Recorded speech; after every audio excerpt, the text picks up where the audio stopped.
میرا جینا میرا مرنا الہی تیری خاطر ہو۔ بسم اللہ الرحمن الرحیم۔ انشاءاللہ روزانہ 15 منٹ فجر کی نماز کے بعد آپ کے سامنے تفسیر قرآن پیش کی جائے گی۔ اس کا طریقہ یہ بہتر ہوگا کہ آپ کے ہاتھوں میں بھی قرآن ہو تو آپ کو معلوم ہوگا نا کہ ہم کہاں پڑھ رہے ہیں اور کیا ترجمہ کر رہے ہیں، کس آیت کا کیا حکم ہے، کس آیت کا کیا ترجمہ ہے، کون سے پارے میں ہے، آپ کو معلوم ہونا چاہیے۔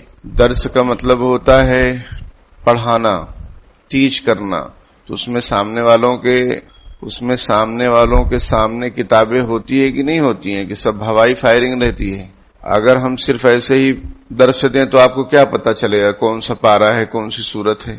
تو اللہ کی توفیق سے ہمارے درس قرآن کا یہی معمول ہے کہ سامنے والوں کے ہاتھوں میں قرآن ہونا چاہیے۔ یہ آپ کو معلوم ہے، پہلے بھی ہم نے اس کو ذکر کیا ہے، آج اس لیے یاد دہانی کے طور پر ذکر کر رہے ہیں کہ مسجد میں اپنے قرآن پاک ہیں اس کو لے کر بیٹھو، مشکل ہو رہا ہے تو موبائل میں اگر قرآن پاک ہے اس کو کھول کر بیٹھو۔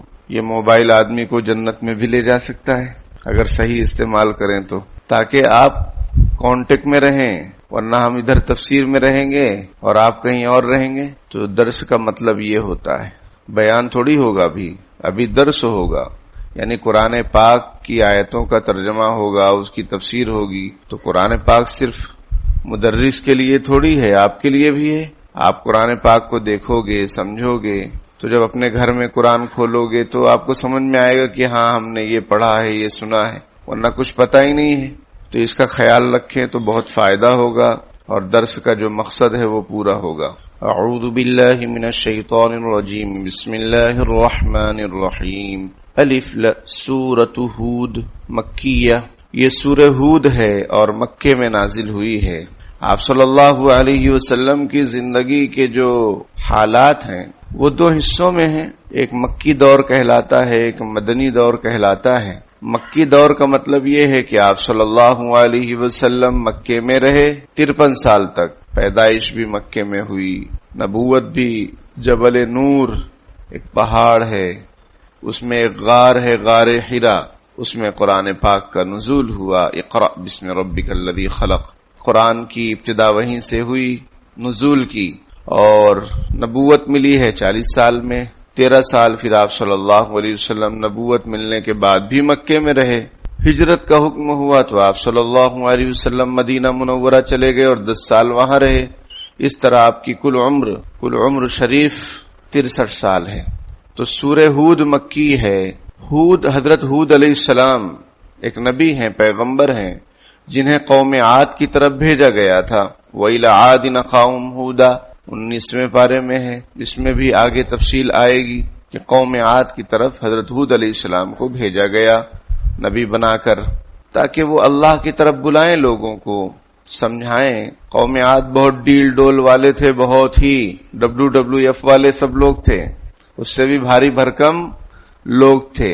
قرآن نے اس کا ذکر کیا ہے کہ وہ بہت ہٹے کٹے اور بہت طاقتور، لمبے چوڑے جسم والے لوگ تھے، لیکن انہوں نے اللہ کے پیغامات کا انکار کیا تو عذاب میں گرفتار ہو گئے، اللہ کی پکڑ آ گئی ان پر۔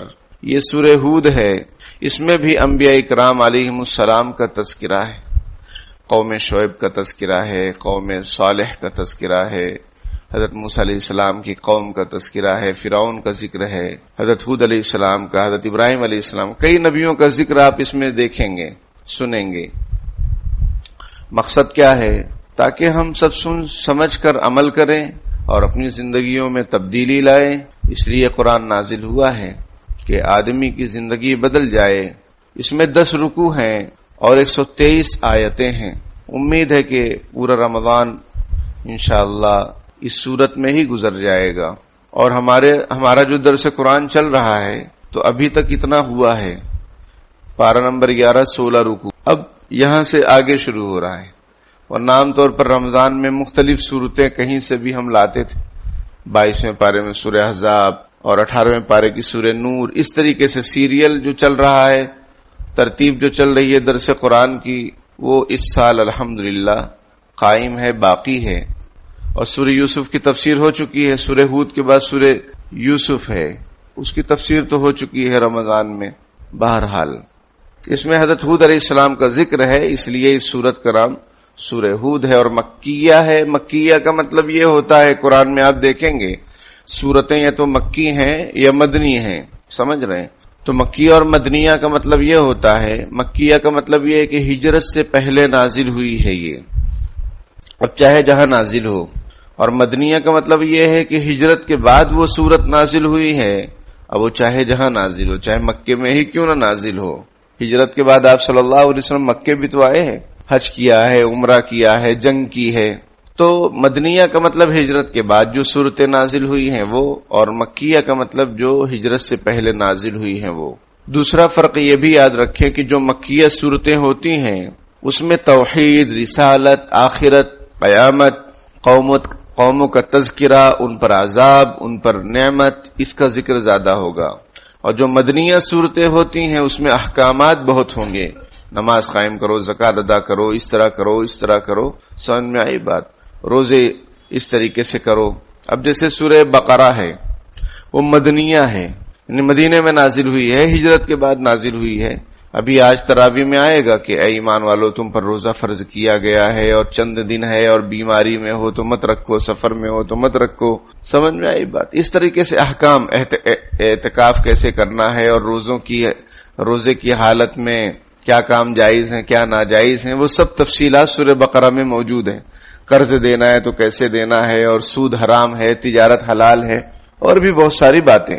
تو مدنیہ جو صورتیں ہوتی ہیں اس میں احکامات بہت ہوتے ہیں، اور مکی جو صورتیں ہیں اس میں توحید، رسالت کی بات بہت زیادہ، کیونکہ مکے کے حالات بہت سخت تھے، ایمان پر جمنا مشکل تھا، مطلب یہ کہ بہت عذاب دیا جاتا تھا، بہت تکلیف دی جاتی تھی، تو اس لیے ایسی آیتیں نازل ہوتی تھیں جس سے صحابہ کرام کو حوصلہ ملتا تھا۔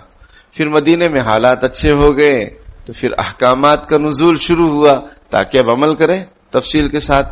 تو یہ سورہ ہود ہے جو مکے میں نازل ہوئی ہے، ہجرت سے پہلے نازل ہوئی ہے، اور اس میں 10 رکوع ہیں اور 123 آیتیں ہیں۔ بسم اللہ الرحمن الرحیم، شروع کرتا ہوں اللہ کے نام سے جو نہایت مہربان بڑے رحمت والے ہیں۔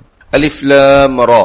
ہم یہ بھی کہتے ہیں کہ بھائی قرآن کھول کر اس لیے بھی بیٹھو تاکہ آپ کو معلوم ہو کہ کون سا ورڈ کیسا پڑھا جائے گا، کون سا لفظ کیسے پڑھا جائے گا، کون سی آیت کیسے پڑھی جائے گی، آپ کو معلوم ہونا چاہیے۔ تو وہ کیسے معلوم ہوتا ہے؟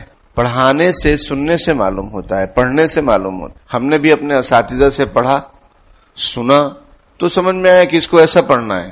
الف لام را کتاب احکمت آیاتہ ثم فصلت من لدن حکیم خبیر اللہ تعبدوا الا اللہ اننی لکم منہ نذیر وبشیر وان استغفروا ربکم ثم توبوا الیہ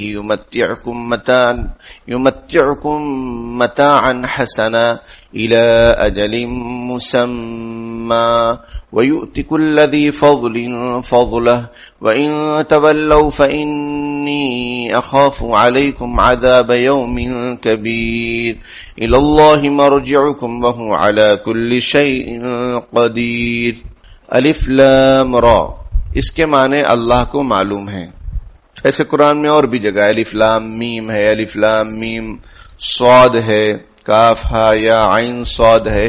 اس کا معنی کیا ہے؟ اس کا معنی اللہ کو معلوم، واللہ اعلم بمرادہ، اس کی مراد کو اللہ تعالی زیادہ جانتے ہیں، کسی انسان کے بس میں نہیں۔ ہاں یہ بھی مفسرین نے لکھا ہے کہ نبی اکرم صلی اللہ علیہ وسلم کو اللہ نے بتایا ہو اور اللہ اور آپ صلی اللہ علیہ وسلم کے درمیان یہ راز ہو تو ایک الگ بات ہے، باقی یہ کہ لوگوں کو اس کا علم نہیں ہے، نہ اللہ نے بتلایا ہے نہ آپ صلی اللہ علیہ وسلم نے بتلایا ہے۔ اس کے بارے میں پھر کیا کرنا ہے؟ یہ کہنا ہے کہ اللہ اس کی مراد کو زیادہ جانتے ہیں۔ ایسا کیوں؟ ایسا اس لیے کہ انسان کی عقل کہیں رکنے کے لیے تیار نہیں ہے۔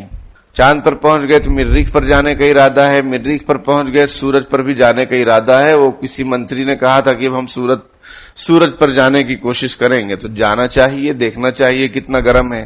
تو انسان کی عقل کہیں رکنے کے لیے تیار نہیں ہے۔ تو یہ سب بریکر ہیں، الف لام را وغیرہ، کہ اب تم اس کا معنی بتاؤ، کچھ سمجھ میں نہیں آتا ہے کیا ہے یہ۔ تو عرب چونکہ قرآن عربی میں نازل ہوا ہے تو عرب اپنے آپ کو بہت بڑا سمجھتے تھے کہ ہم لوگوں کے منہ میں زبان ہے، باقی لوگ سب گونگے ہیں پوری دنیا، اس لیے اس کو دنیا کو عجم کہتے ہیں، یعنی عرب اور عجم۔ عرب ایک جو ہے دنیا ہے، ملک ہے، اور عجم یعنی اس کے علاوہ۔ عجم کا مطلب ہوتا ہے جو گونگا ہو، اور عرب یعنی عرب، وہ سمجھتے ہیں کہ ہمارے منہ میں ہی زبان ہے۔ تو اللہ پاک نے کچھ آیتیں اور کچھ الفاظ ایسے نازل فرمائے قرآن میں کہ عرب بھی حیران رہ گئے کہ اس کا معنی کیا ہے۔ تو بہرحال اس کے بارے میں یہی عقیدہ رکھنا چاہیے کہ اس کی حقیقت اللہ کو معلوم ہے۔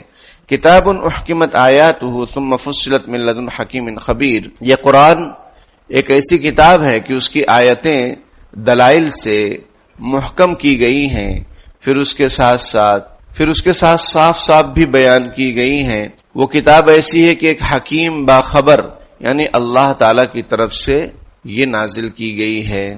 یہاں اللہ تعالیٰ فرما رہے ہیں کہ قرآن کریم ایک ایسی کتاب ہے کہ اس کی آیتیں سب بہت مضبوط ہیں، دلائل کے اعتبار سے کوئی کمی نہیں ہے، کیونکہ مضبوط جو چیز ہوتی ہے اس کا مطلب یہ کہ اس میں کوئی کمزوری نہیں ہے، کوئی نقص نہیں ہے۔ سمجھ میں آئی بات؟ ایک بات تو یہ، دوسری بات سب تفصیل سے بیان کی گئی ہیں، کوئی اس میں آپ کو گنجلک اور ٹینشن نہیں رہے گا کہ اس کا کیا مطلب ہے، کیا مطلب، سب اللہ تعالیٰ نے قرآن پاک میں بیان فرمایا ہے اچھے انداز میں۔ اور پھر جہاں کہیں سمجھ میں نہیں آتا تو آپ صلی اللہ علیہ وسلم نے سمجھا دیا۔ تو جو احکامات ہیں وہ بہت تفصیل کے ساتھ ہے، جیسے میراث کے احکام ہیں، قرض کے احکام ہیں، بہت تفصیل کے ساتھ اللہ تعالیٰ نے بیان فرمائے۔ تجارت کے احکام ہیں، سود کے احکام ہیں، اللہ نے یہاں بیان فرمائے ہیں قرآن پاک میں۔ اور پھر کس کی طرف سے یہ نازل ہوا ہے؟ وہ حکیم ہے۔ حکیم کس کو بولتے ہیں؟ جو دوا بیچتا ہے، وہ تو ہمارے یہاں پہ۔ حکیم کا مطلب ہوتا ہے اللہ کا جو بھی عمل ہوگا وہ حکمت سے خالی نہیں ہوگا، اس میں کوئی نہ کوئی فائدہ انسان کا ہوگا، کوئی نہ کوئی بھلائی اس میں چھپی ہوئی ہوگی۔ ہم یہ سمجھتے ہیں کبھی کبھی کہ یہ ایسا ہو گیا، ایسا نہیں ہونا چاہیے، ایسا دل میں آتا ہے، لیکن آپ غور کریں تو ویسا ہونا ہی بہتر تھا، ویسا ہونا ہی اچھا تھا۔ سمجھ رہے ہیں؟ تو حکیم کی تعریف یہ کی جاتی ہے کہ حکیم اس شخصیت کو کہتے ہیں، اس ذات کو کہتے ہیں جس کا کوئی کام بیکار نہ ہو، ہر کام پرفیکٹ ہو، 100% ہو، اس کو حکیم کہتے ہیں۔ خبیر جو ہر بات سے باخبر ہو، دلوں میں کیا چل رہا ہے، دماغ میں کیا چل رہا ہے، انہ علیم بذات الصدور، وہ تمام باتوں کو جاننے والا ہو، دلوں کے احوال سے واقف ہو، اس کو خبیر کہتے ہیں۔ تو یہ قرآن جو نازل ہوا ہے وہ بہت بڑے دانا، عقل مند اور حکیم کی طرف سے، اور ہر چیز کو وہ جانتا ہے، باخبر ہے۔